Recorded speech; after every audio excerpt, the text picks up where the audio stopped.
لیکن معاشرے کے اندر جب تک نیکیاں فروغ نہیں پائیں گی. اب دیکھیے بہت ساری جگہ ایسی ہیں کہ باقاعدہ وہاں پر نمازوں کے سلسلے میں کبھی ہفتہ نماز منایا جا رہا تو نمازوں کا ایسا انعقاد, یعنی معروف چیزیں اور نیکیاں لوگوں کو ہوتی نظر آئیں معاشرے میں. یہ ایک بہت بڑا, میں بار بار اس کے اوپر زور دے رہا ہوں, معروف نظر نہیں آ رہے اور منکرات بکھرے ہوئے نظر آ رہے ہیں, ان کو پھیلانا پڑے گا. لوگ نمازیں پڑھتے, مثلا کسی جگہ آپ کسی سہیلی کے گھر, جو غیر شیعہ کوئی سہیلی کوئی تقریب ہو رہی ہے, آپ وہاں پہ جا رہی ہیں, آپ وہاں پہ کہتی نہیں میں گھر آ کے نماز پڑھوں گی, وہاں نماز نہیں پڑھوں گی. بھائی وہاں پڑھنے میں کیا ایسا مذائقہ تھا؟ ایک تو یہ کہ یہ آپ پر الزام لگنے لگتا ہے کہ یہ لوگ بے نمازی ہوتے ہیں.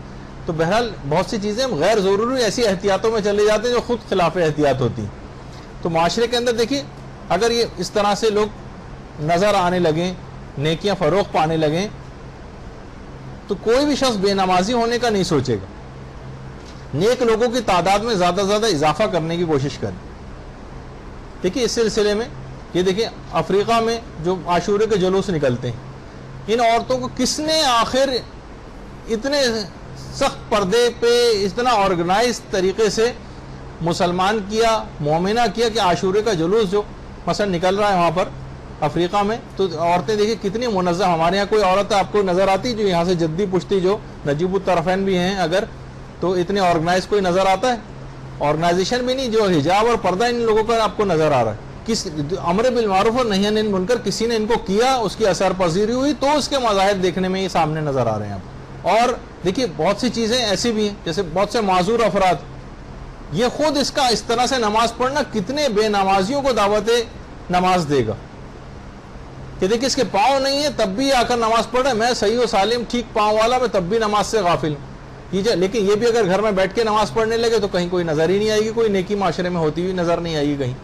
یہ جیسے میں نے اس سے پہلے بھی بتایا تھا کہ جتنے بڑے عہدوں پر جاتے جاتے ہیں لوگ, اتنے ہی ان کی بیویاں اور ان کے خاندان والے اسلام سے دور ہوتے چلے جاتے ہیں. اگر بڑے افراد, جیسے کہ آقا محسن قیراتی نے بھی کہا, اگر علاقے کے بہت سارے بڑے عہدیدار جو ہیں وہ صف اول میں نظر آئیں, اور جناب تاجر حضرات, بہت بڑے بڑے مالدار حضرات اگر مسجدوں کے اندر اس طرح سے نظر آئیں صف اول میں, تو مسجدیں نمازوں سے بھر جائیں.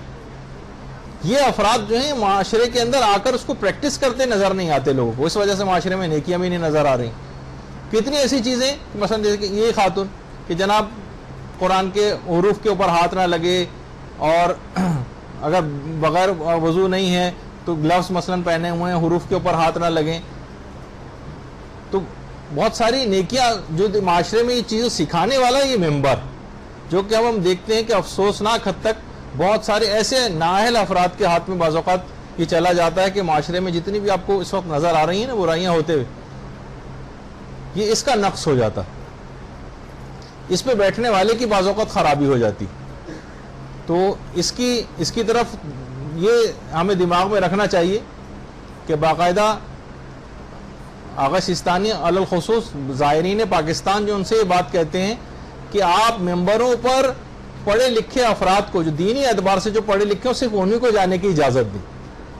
یا ہر کس و ناقص جو کہیں سے کچھ نہیں پڑھا ہوا ہے, کسی مدرسے کے آج تک کبھی کسی نے کوئی شکل نہیں دیکھی, وہ تمام افراد وضع و قطع اپنی بنا کر اور اس کے اوپر آ کر بیٹھ جاتے ہیں, اور اس کے بعد پھر جو خرابی ہے معاشرے کے اندر وہ بھی آپ کو نظر آ رہی. دیکھیے مبلغین نے جب کام کیا تو امام خمینی کی اس سے پہلے, انقلاب سے پہلے جو تقاریر ہوا کرتی تھی, اسی کے بعد اتنی بڑی تحریک کی بنیاد پڑی کہ اس کے بعد پھر نظر آیا کہ اس امر نہیں کے نتیجے میں اتنی بڑی حکومت اسلامی جو ہے وہ قائم کی. آقا علی پناہ اشتہار دی, واعظ و نصیحت کے سلسلے میں قوم میں ان کا درس جو ہے بہت زیادہ مشہور ہوا کرتا تھا. اب تو خیر ان کا انتقال ہو گیا, لیکن واعظ و نصیحت کے حوالے سے یہاں پہ کوئی بھی شخص واعظ و نصیحت پہ نظر نہیں آتا. کچھ ہاں ایسی نکتہ آفرینی ہے جن کی لوگوں کو ضرورت نہ ہو, نہ ان کا عالم آخرت میں کوئی بھلا ہو, اس طرح کی نکتہ آفرینیاں ہمارے ممبروں سے کی جا رہی. آیت اللہ حسن مدرس پوری رات گزر جاتی تھی اور استفتاءات کے جوابات بیٹھے لکھتے رہتے تھے. لوگوں میں معاشرے میں لوگوں کے سوالات کے جوابات دینا ہے, ان کے اذہان سے شکوک و شبہات کو دور کرنا ہے. تو اس طرح سے یہ فریضہ انجام, جب تک علماء اپنے ہاتھ میں فریضے کو انجام دیتے رہتے تب تک معاملہ صحیح رہتا ہے, لیکن جب جوہال کے ہاتھ میں یہ چیزیں آتی ہیں تو وہیں سے خرابی اصلاً شروع ہو جاتی ہے. رہبر معظم کتنی دینی خدمات اب تک رہی ہیں حکومت اسلامی کے قیام سے لے کر آج تک, کیسا ایران ترقی کرتا جا رہا ہے. تو بہرحال یہ تمام چیزیں کوششوں کے ساتھ، ہمیشہ یہ نہیں کہ کوئی مقصد اچیو کر دیا پھر ٹھنڈے ہو کر بیٹھ گئے، نہیں، مسلسل اس کو کوشش کرتے رہنا. خود ہمارے استاد محترم مولانا صادق حسن صاحب قبلہ انتھک محنت ایسے کہ ہم تصور بھی نہیں کر سکتے. کہ میرا خیال ہے اگر Guinness book of world records کے اندر جس عالم نے سب سے زیادہ دنیا کے سفر جو کیے ہوں گے تو شاید مولانا محترم کا نام اس میں سب سے پہلے نمبر پہ لکھا جائے. خود اکثر کچھ جو نجی گفتگو ہوتی تو فرماتے ہیں کہ یعنی کہ جہاں کہیں بھی چھوٹے چھوٹے سے بھی یعنی چند گھرانے بھی اگر کسی علاقے میں تو وہاں تک یہ گئے ہیں. جیسے کہ میں نے پچھلی دفعہ بھی بتایا تھا کہ اندرون سندھ بھی اگر کوئی ہے، اندرون پنجاب بھی جگہ ہے، گدا گاڑی پہ بھی بیٹھ کے جانا ہے تو وہاں پہ بھی پیغام اسلام جو جا کر پہنچایا. کوئی چپا چپا کونا کونا ایسا نہیں چھوڑا کہ جہاں پر اسلام کا پیغام نہ پہنچایا. علامہ ذیشان نظر جوادی انتقال کر گئے، لیکن کتنی خدمات ہیں تحریر کے اعتبار سے، تقریر کے اعتبار سے، اور آج تک مشعل راہ ہیں. لوگوں کے گھروں میں ان کی کتابیں ہیں، کیسٹس ہیں، یعنی پوری دین تبلیغات کے اندر اس طرح سے لگائی. مولانا غلام حسین عسکری صاحب تنظیم المکاتب کی بنیاد رکھی تھی. اس سے پہلے اسی طرح سے مجالس پڑھا کرتے تھے، اس طرح سے عام طور پہ آج کل مجلسیں پڑھی جاتی ہیں. لیکن کہہ رہے ہیں ایک دفعہ کسی صاحب سے انہوں نے پوچھ لیا کہ وضو کیسے کرتے، پتہ چلا وضو کسی کو آتا ہی نہیں. ایک دفعہ وضو چیک کروایا، پتہ چلا کہ حاضرین میں سے کسی کا بھی وضو صحیح نہیں. تو اپنے آپ سے کہا کہ قیامت میں ان سب کے وضو، کہ میں منبر پہ بیٹھا تھا، یہ لوگ مجھے سننے آئے ہوئے تھے، تب بھی ان لوگوں کی نمازیں سب کی غلط ہو گئی، وضو سب کے غلط، کون ذمہ دار؟ میں ذمہ دار ہوں گا. تنظیم المکاتب کی بنیاد رکھی اور اس کے بعد پوری کتنی جگہوں پر ہزاروں کی تعداد میں مدرسے ہیں جو ہیں کام کر رہے ہیں، اور وہ پودا لگایا ہوا ہی مولانا غلام حسین عسکری صاحب کا ہے. تو تبلیغات ایسے نہیں ہو جاتی، اس کے لیے محنتیں کرنا پڑتی ہیں، معاشرے کے اندر کام کرنا پڑتا ہے، تو پھر اس کے ثمرات جو ہیں وہ نظر آتی ہیں. علامہ سید اختر رضوی افریقہ میں گئے، انڈیا کو چھوڑ کر، اور اس کے بعد وہاں جا کر وہاں کی زبان سیکھی، افریقی زبان سیکھی. انہوں نے انگریزی زبان میں اتنی مہارت حاصل کی کہ اس کے بعد ان زبانوں کے اندر کتابیں لکھی اور کئی لاکھ افراد کو شیعہ کیا ہے، کئی لاکھ افراد کو. اور اس زمانے میں افریقہ گئے جب یہ سب سہولتیں بھی نہیں ہوا کرتی تھیں، کیونکہ آپ خود سوچیں وہاں کے افراد کو ایسی ایسی جگہوں پہ، اور بلال مشن کی بنیاد رکھی تھی، اور اس کے بعد کتنی مولانا کی، علامہ سید اختر رضوی صاحب کی اتنی زیادہ خدمات.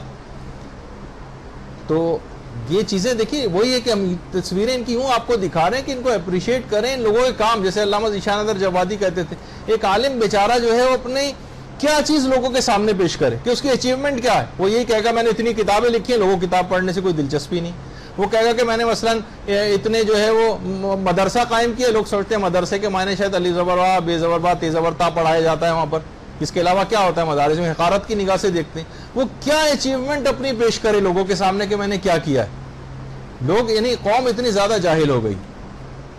تو علماء کو بھی چاہیے، یا جو بھی دین کا کام کرنے والے، یہ بیٹھیں آپس میں میٹنگز کریں کہ معاشرے کے اندر کس طرح سے کام کرنا ہے. کیا ایران میں ہم دیکھتے ہیں بہت سے علماء کی اس انداز سے میٹنگز ہوتی ہیں، حج پہ جانے والے افراد کے باقاعدہ گروپس اور علماء سے خطاب بھی کیا جاتا ہے. بہت سی اچھی چیزیں بہترین ہیں، وہ اور جگہوں سے آپ لے کے اس کو سبق سیکھیں اور اڈاپٹ کریں اس سے. اچھا، بہت سے لوگ خود سے طور پہ یعنی گناہ کو روکنے کوئی بھی کام کر سکتے ہیں. بہت سے لوگوں نے اس طرح کے بورڈ بنائے کہ ہاں ٹھیک ہے ہم اس طرح سے غیبت سے روکیں گے، غیبت کے خلاف اعلان جنگ ہے، یا مثلا اس طرح سے کوئی بھی چیز جو ہے، کوئی بھی نعرہ جو ہے غیبت کے سلسلے میں لگایا جائے. اور ایک صاحب نے تو یہاں تک لکھا جناب کسی جگہ پارک میں کہ نکاح سے پہلے لڑکے کا لڑکی سے ملاقات کرنا حرام ہے. انہوں نے کہا کہ کوئی بات نہیں، میں ایک ہی، جب یہاں پہ یہ سب فواہشات اور منکرات ہو رہے ہیں تو ہم کیوں نہ وہ کام کریں. ایک جملہ ہی لکھ کے چلے گئے تھا، کسی کی تو نگاہ اس پر پڑے، ہو سکتا ہے کوئی تبدیل ہو جائے. تو یہ سب چیزیں معاشرے میں نظر آتی ہیں. کچھ نے کہا جو ہے وہ مرنے سے پہلے نماز پڑھو، اس سے پہلے کہ تمہاری نماز مثلا پڑھی جائے. تو وہ آپ نے کتنے لکھے ہوئے دیکھے ہوں گے ادھر ادھر. تو اس کی ابتدا اس طرح سے کی جائے معاشرے کے اندر. دیکھیے ٹائم بالکل ختم ہو گیا کہ اپنے گھروں میں چھوٹے چھوٹے درس قائم کیے جائیں. امر بالمعروف اور نہی، میں بار بار اس سے پہلے بھی تذکرہ کر چکا ہوں، گھروں میں چھوٹے چھوٹے درس اور قائم کریں، اور آہستہ آہستہ اس گھروں کے درس سے پھر علاقے میں، پھر مسجد میں، ہر دفعہ مسجد میں ہونا اتنا پاسبل بھی نہیں ہوتا، اور لوگوں کا آنا بھی ممکن نہیں ہوتا، خواتین کے لیے خاص طور پر، کہ گھروں میں چھوٹے چھوٹے دروس کا جو ہے وہ آغاز کریں. دیکھیے امام خمینی نے اس طرح سے اس تحریک کا آغاز کیا تھا. ایک امر بالمعروف کا ایک انفرادی ایک حصہ ہوتا ہے، گناہوں کو روکنے میں، اور اس کے بعد جب یہ آگے بڑھتی ہے امر بالمعروف اور نہی عن المنکر جب آگے بڑھتا ہے تو پھر حکومت اسلامی اور ولایت فقیہ جو اس کا ایک بہت براڈ اسپیکٹرم ہے کہ پھر ایک حکومت اسلامی بھی جو اس سلسلے میں قائم ہو جاتی ہے. امام خمینی کی جو ان کا ویژن تھا اور دیگر مجتہدین بھی اس سلسلے میں اپنی رائے رکھتے ہیں. تو ولایت فقیہ یعنی معاشرے کو گناہ، یعنی اس کا نفاذ کیسے ہوگا اسلام کا؟ جب ایک حکومت اسلامی اس انداز سے قائم ہوگی تو وہاں پر ان تمام اسلامی احکامات کا اجرا ہوگا. برحمتک یا ارحم الراحمین وصلی اللہ علی محمد وآلہ الطاہرین.